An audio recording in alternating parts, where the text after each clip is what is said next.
우리가 어떤 일을 하기 위해서는 능력이 있어야 되는데, 능력에는 물리적인 능력, 정신적인 능력, 영적인 능력이 있습니다.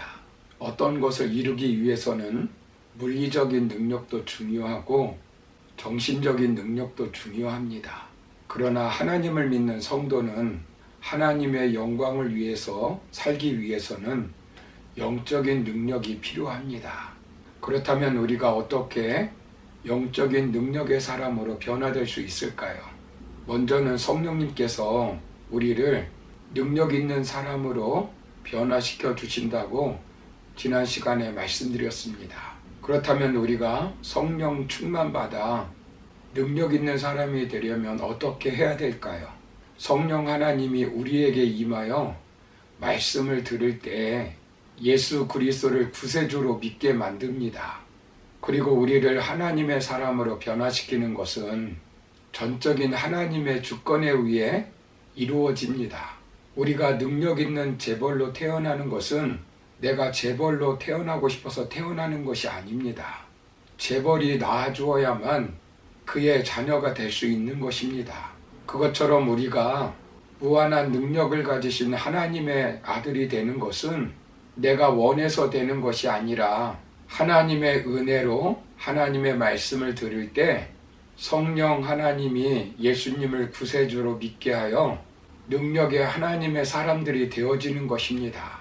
그렇다고 예수 믿는 우리가 모두 능력 있는 삶을 사는 것은 아닙니다. 성령 받았다고 사도 바울처럼 세계 선교를 위해서 쓰임받는 것도 아닙니다. 베드로처럼 3,000명 회개시키는 능력이 나타나는 것도 아닙니다. 그리고 스데반처럼 죽음 앞에서 순교하는 능력이 생기는 것도 아닙니다. 성령 받는 것과 성령 충만을 받는 것은 차이가 있습니다. 능력 있는 삶으로 변화되려면 성령 충만을 받아야 합니다. 그러면 능력 있는 사람이 되기 위해서 우리는 어떻게 성령 충만을 받을 수 있겠습니까? 먼저는 기도해야 합니다.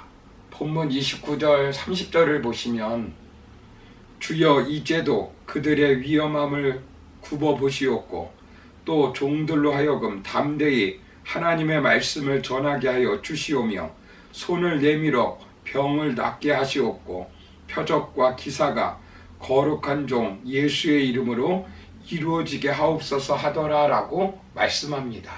불가능을 가능하게 만드는 일이 일어나도록 기도할 때 어떤 일이 일어납니까?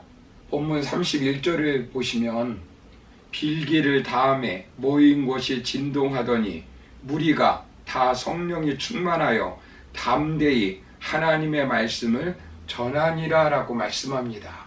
기도하니까 신비한 능력이 나타났습니다. 오순절에 성령 충만도 기도하다가 받았습니다. 사도행전 3장 6절을 보시면 베드로가 은과 금은 내게 없거니와 내게 있는 이것을 네게 주노니 나사렛 예수 그리스도의 이름으로 일어나 걸으라 라고 외쳤습니다. 이것은 선포적 기도입니다.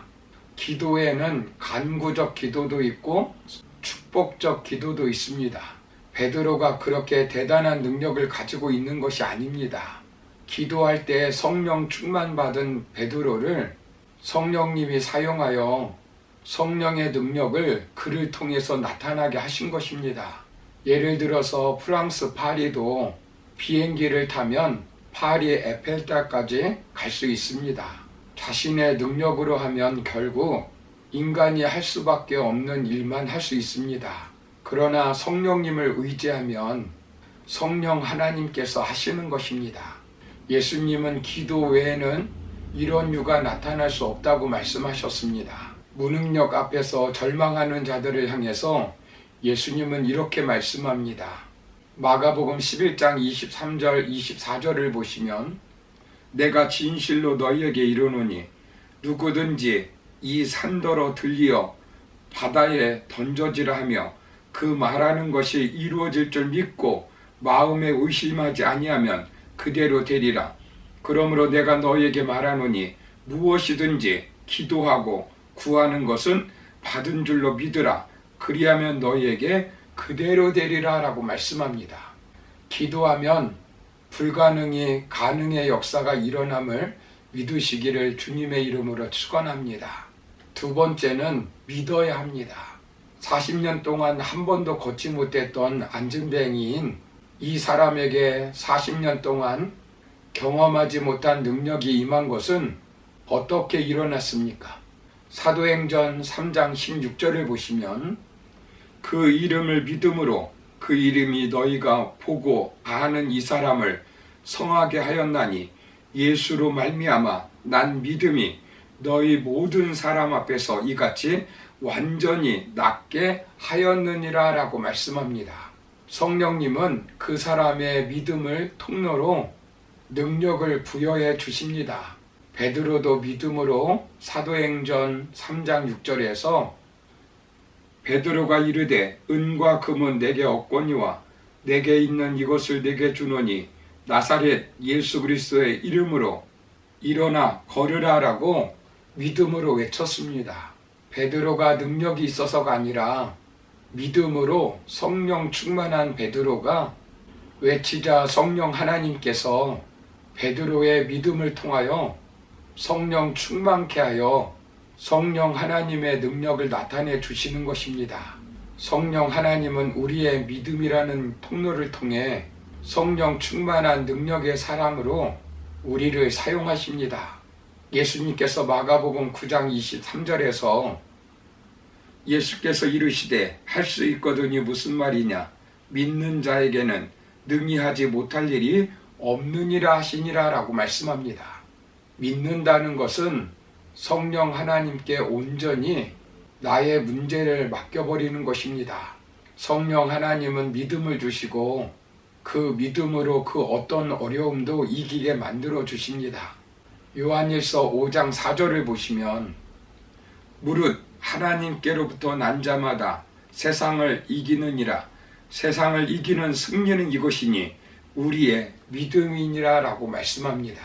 어느 날 광주 극동방송 소망의 기도 프로그램에 다음과 같은 사연이 접수되었다고 합니다. 골육종 수술을 받고 항암 치료 중인 11살짜리 조카, 단 한 번도 예배를 드려본 적이 없는 조카가 하루 종일 극동방송을 듣다가 하나님이 살아계심을 믿게 되었습니다. 동생 가정에 복음의 빛이 비치고 조카가 하나님을 자랑하는 간증의 자녀로 자라게 해주시옵소서.